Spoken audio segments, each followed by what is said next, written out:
Okay, so let's get started. Like Rich said, I think I'm recording this, so I got to stand kind of close to this microphone. So I usually wander. I guess I can't wander. If somebody sees me getting too far away, say something. But this is an introduction to clinical ultrasound. You guys are fairly varied. A lot of you guys are students. Some of you are fourth-year students that did this as first-year research students, which is kind of cool. So that means you've seen stuff like Elena and Kyle. Margaret. Anyway, so that's kind of neat. Then we got emergency medicine in here too. So I want to just tell you why we do ultrasound, why you want to do ultrasound. If you're between first and second year, this will make may not make as much sense, but as you start progressing in your clinical years and certainly when you start getting to be a resident, it starts making a lot more sense why you want to start learning ultrasound. Ultrasound is actually a fairly transformative technology in medical education. It allows you to see anatomy, so you can actually see what you're, palpating, which is really good. There's many things in the body, like the gallbladder, that are really hard to feel unless they're abnormal. The spleen, the liver, and you can actually see those structures and see if they're normal or abnormal. It allows you to see physiology as it's happening, so it really helps you when you're trying to diagnose somebody in shock and know how to treat them because you can see their physiology at work. It also helps you with your physical exam. Now, if you talk to me, I can talk, you guys are a friendly group, so I can tell you these things. The joke with me is that I don't touch patients. I kind of follow that. I don't like touching people. No, I use ultrasound, right? Ultrasound is my tool. That's how I do my physical exam. I do it with ultrasound. I just think it's better. But ultrasound doesn't necessarily replace the physical exam, and that's what they'd maybe tell you guys, when you're all passing you. Otherwise, y'all wouldn't pay any attention in medical school, right? But ultrasound can really enhance your physical exam. It can make your physical exam better. And really what it's doing is it's making you a better doctor. And the way it's making you a better doctor is because it is affecting the way you're analyzing the patient and their symptoms, right? You are creating a differential diagnosis when you first start talking to a patient. Patient comes in, you read their triage complaint, or you read the reason why they came to see you, and it says abdominal pain. You start coming up with an immediate list of possible diagnoses in your head. It's this long list, right? Abdominal pain could be all these things. And then ultrasound helps you refine that differential. So the way I explain this is that right now, most of you do serial processing when it comes to diagnosing a patient. You do a history, you do a physical exam, then you do some labs. Then you think about it and you come up with a differential. Actually, you come up with a differential, then you do labs. Then you get another differential, it's refined a little bit more. Then you do some testing, right? A CT scan, an ultrasound, something else. And you you narrow your differential a little bit more. Then you go back and you do some repeat testing, and you finally get to the diagnosis over time, right? That's serially way of progressing through diagnosing a patient. With ultrasound, it's more parallel, right? So somebody comes in, they lay down, I say, what are you here for? I'm here for pain. Where's your pain? In your abdomen, okay? So I come up with that long differential just the way I started out before. And I say, what part of your abdomen? Your right upper quadrant, okay? I start ultrasounding. I'm thinking my list of differential. I'm thinking gallbladder, liver, common bile duct, kidney, spleen. I'm scanning those things, and I'm scanning them. And as I'm scanning them, it's not your gallbladder. I can tell it's not your gallbladder because your gallbladder is normal. So I'm not going to ask you a whole lot of questions about your gallbladder anymore. I'm going to move on to something else in my head. What's the next thing down? And so I may start asking you some other questions. Have you had diarrhea? And I am parallel processing. So when I get done with my exam, which included a history of physical and an ultrasound, my differential, instead of being this long, is now this long, and I'm only dealing with a few things, so I get limited testing to help me differentiate those, and then maybe some imaging to help me further refine it. So I've done less testing, I got there faster, and I cost a lot less money. So it made me a better physician because I can refine my differential quicker. Now, ultrasound is not a new technology. It's been around for many years, been many decades, right? What's changed is that ultrasounds have become cheaper, faster, more portable, and image better. If you told me 15 years ago when I started doing ultrasound that we were going to have handheld stuff that looked like it was in Star Trek, I'd have probably said, yeah, that sounds awesome, but I wouldn't believe it would have been happening. And now you've got ultrasounds that you can stick in your pocket. You've got ultrasounds that, that image in a platform that's this big as ones that are, these huge 200-pound carts that you can hardly get into the room. That's the way we've gotten because processing has become cheaper, memory's become cheaper, technology has improved. In another 10 years, you're not going to have cords.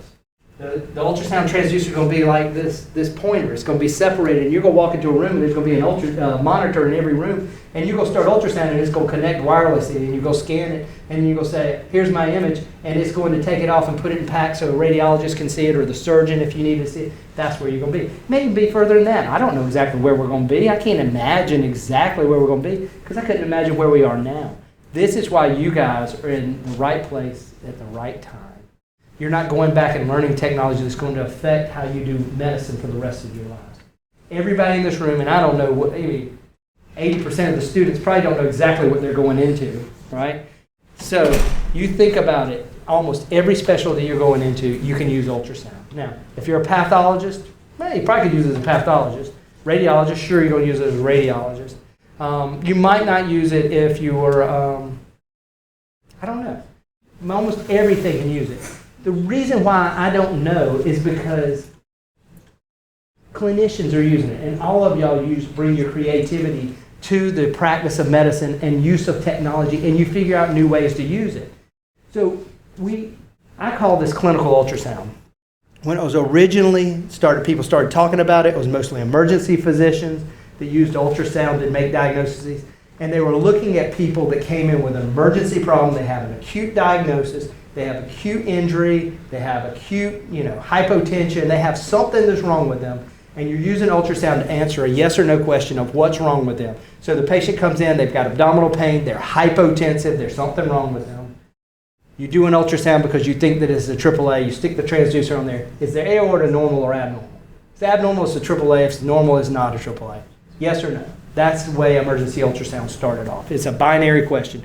Young, healthy female comes in, they're hypotensive, they just passed out in the waiting room. You lay them down. They've got a belly full of blood. That's yes or no. You think it's an ectopic pregnancy, and you treat them. So that's the way it started out. It started out with these binary questions. You tried to answer it.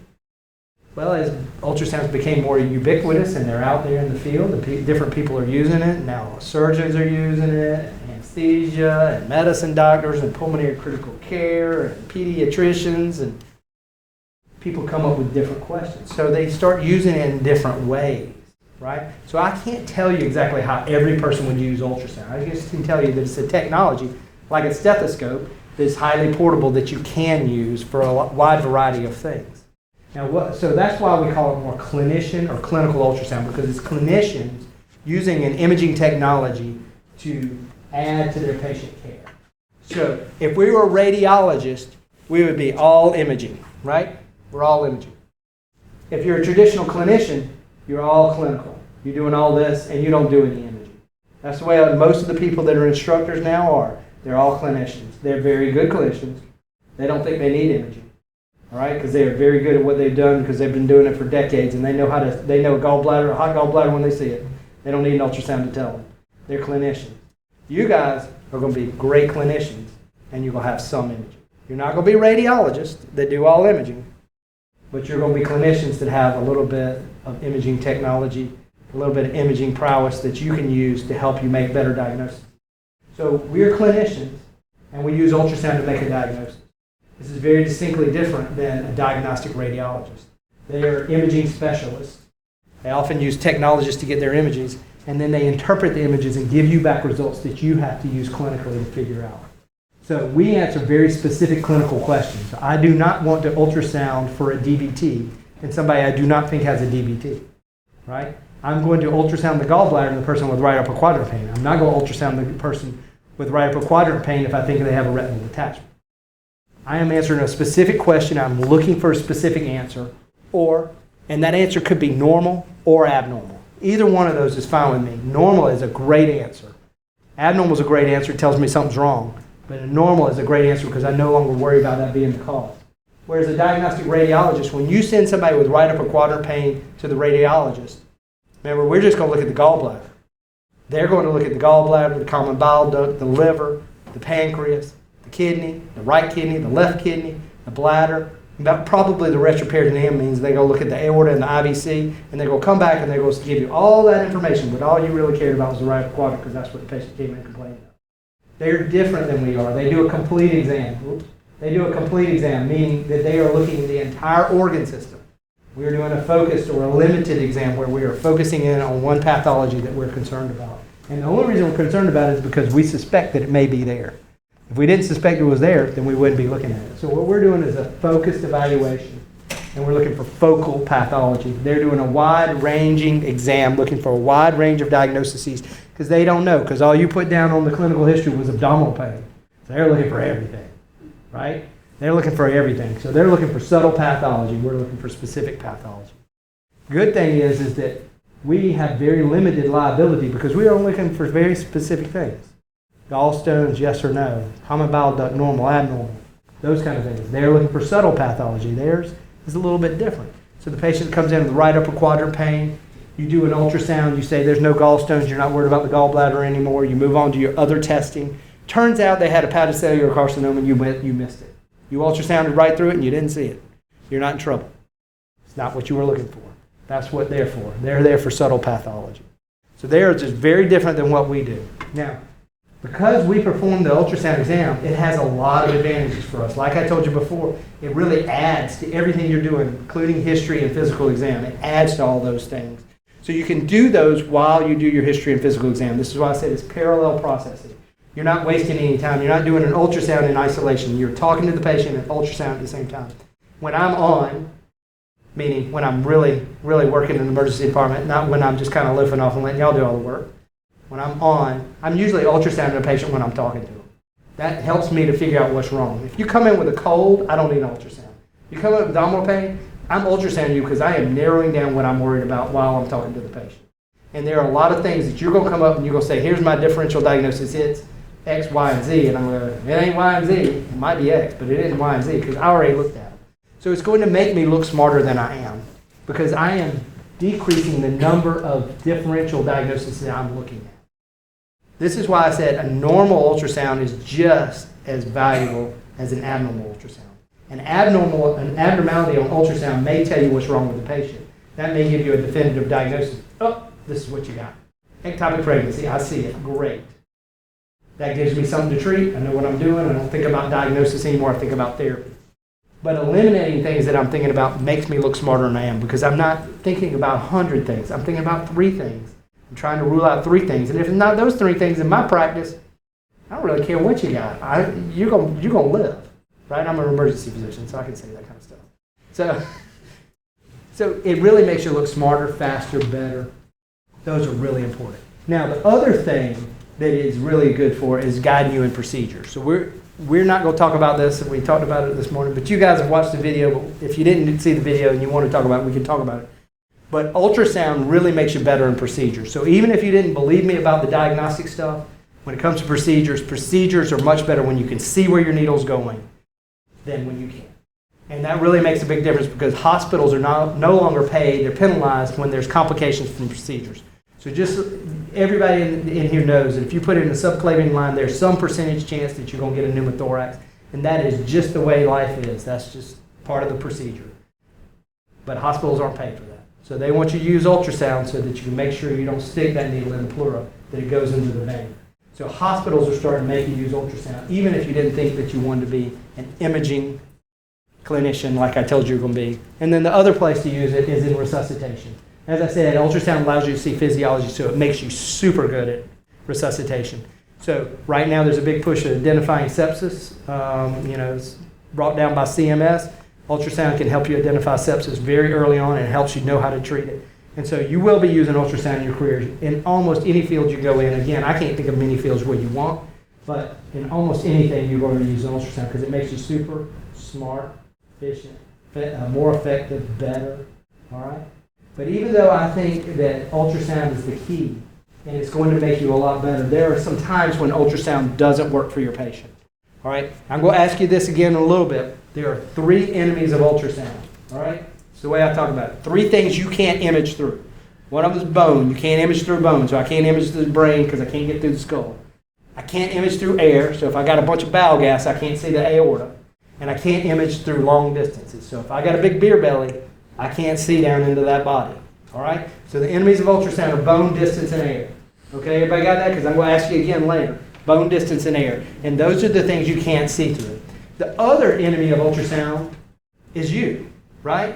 Because if you can't scan, you can't get images. You can't get images, you can't interpret images. So how you scan, your ability to scan, is either your friend or your enemy.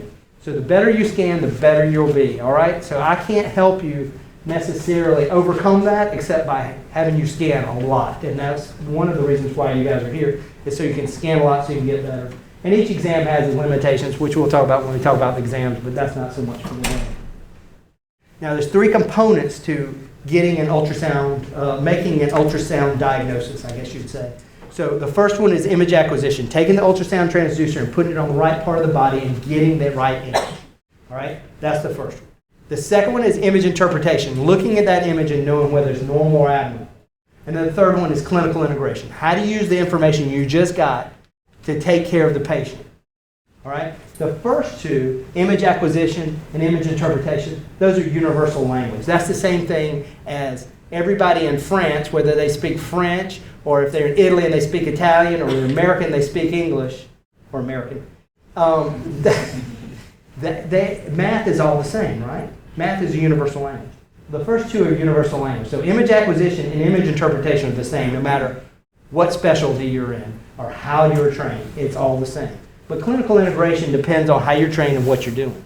So for you guys that may be going into cardiology, radiology, surgery, family medicine, emergency medicine, how you take this information and put it in your clinical practice is going to be different.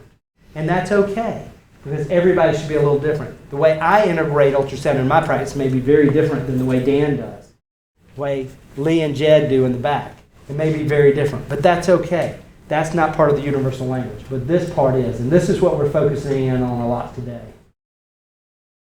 So the logistics of this course, you heard Rich. This is like the 4th or 5th time I've given this lecture. All right, you guys are varying off from the standardized practice here.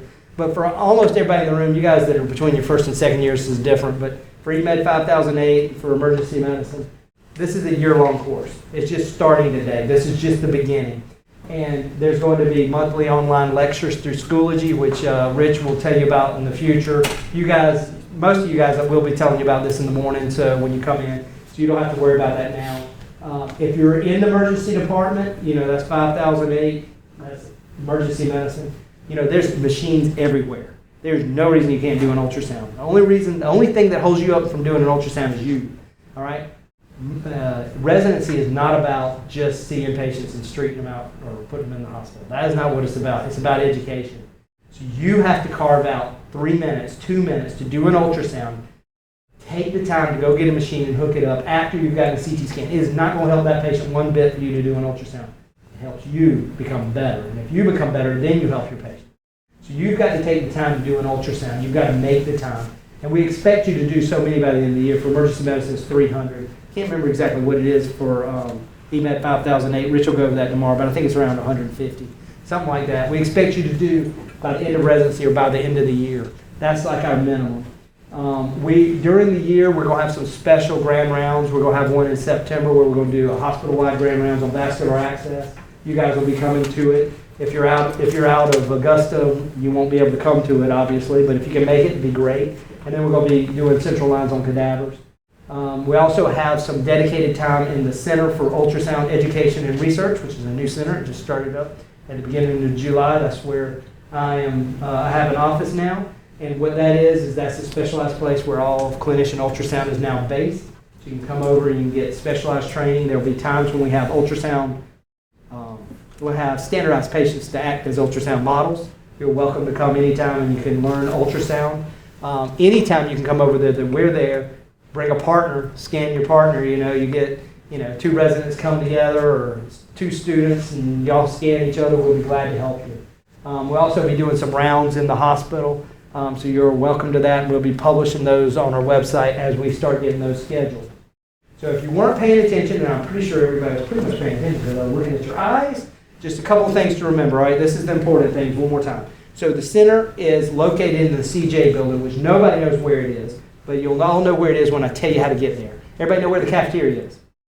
You guys might not yet. The cafeteria is on the 2nd floor of the hospital, all right? So if you keep walking past the cafeteria after you get your food, you walk out that door, you keep walking, It goes into Pavilion 1, which is where GME office is, and then there's another tunnel that takes you over to CJ building, which is Pavilion 3. If you get there, you take a left. The ultrasound is down there on the left. For you guys that are in your 4th year, that's where you did physical diagnosis your 1st year. So it's pretty easy to find. We have lots of ultrasounds, lots of people, so come scan. We'll have dedicated scanning times every month, so you can come. We'll be also scanning around. This is an ultrasound book that we have. It's for your iPhone, your iPad. We have some on there you can use for Android, and you can put it on your computer. If you download it on your iPhone, I just want you to be aware, if you download it on your iPhone, your iPad, when you click on the link, it looks like it's doing nothing. It's because it's downloading and there's no visual signs that it's downloading. It takes about 5 minutes, maybe even 10, depending on your Wi-Fi connection in the hospital, to get it on your phone. I'm sure it'll download a lot faster at your house, but it's not looking like it's doing anything, and then all of a sudden it'll appear and you're like, oh, there it is. All right. If you have an Android, it doesn't have the videos in it because the app team here can't make Android stuff really well. Can't make it at all. So it's more of a PDF, which means that you don't have the videos, but you can put it on your computer and watch the videos if you want to, or you can just go look for videos online. Again, you guys are in a great time, because of the center. If you're residents, almost every resident in the hospital is doing the same thing you're doing. So right now, medicine, surgery, anesthesia, pulmonary critical care, family medicine, neonatal critical care, I'm leaving out rheumatology, I'm leaving out a bunch. They all did the same thing you're doing, FAST exam this month. That's what they're doing. Next month we're doing aorta, the next month we're doing ultrasound guided procedures, and then I can't remember. All right? So they're all on the same page. So, if you see the surgeon, he is doing the same thing you're doing, and he's having to do it too. His residency director's making it. So this is kind of a fun time for us. We've been preparing for this a long time, where we can have multiple people, students and residents, and all doing the same thing, and it's pretty cool. So everybody's learning clinical ultrasound. So I'm not going into this necessarily. I think that what we're going to do is we're going to divide up into the groups like Rich said. I have no idea who's over there. Maybe Dan does, but divide up in groups. Scan. Right now, all you're doing is just learn how to use the machine. The machines over there, for the most part, are the same ones we have in the ED, so if you can use them, they're Sparks. If you can use those, you can use the ones in the ED. So break up in groups, and then we'll come back in here and we'll do fast exams. Let's have all of the EMED 5008 students just hang out for 2 seconds.